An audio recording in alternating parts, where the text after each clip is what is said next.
Šiandien parodysiu, kaip suteikti įgaliojimus sodroje.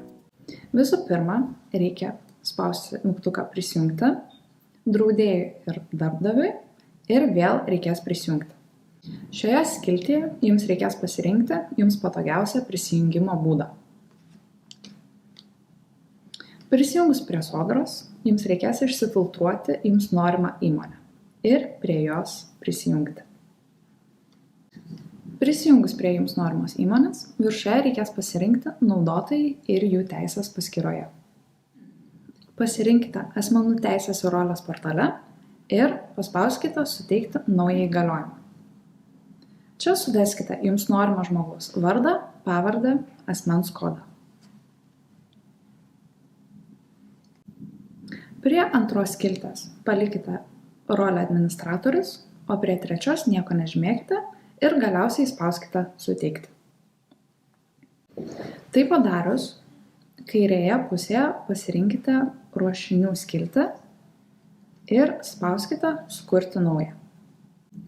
Galiausiai pasirinkite formos kodas ir versiją ir paspauskite patį pirmąjį pasirinkimą įgaliojimas pasirašyti pateikiamus socialinio draudimo pranešimus.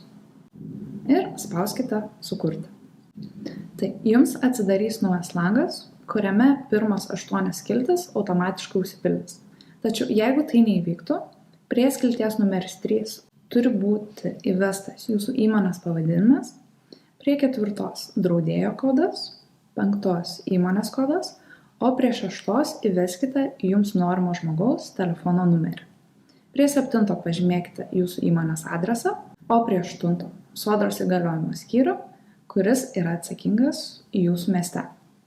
Prie skilties A1 pažymėkite jums norimo žmogaus vardą ir pavardę, o prie A2 jo asmens kodą. Prie A3 sužymėkite visas 4 varneles, o prie A4 jums norimo įgaliojimo terminą. Tačiau rekomenduojama jį pasirinkti kuo galima ilgiau, kad nereikėtų įgaliojimą suteikti dažniau. Prie 11 skilties įrašykite žodį vadovas, o prie 13 savo vardą ir pavardę.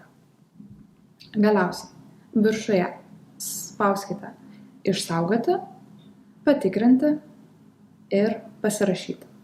Pasirašykite elektroninį parašą jums patogiausiu būdu. Galiausiai grįžkite į pagrindinį sodros puslapyje ir pasirinkite nustatymai draudėjo ir prisijungusio.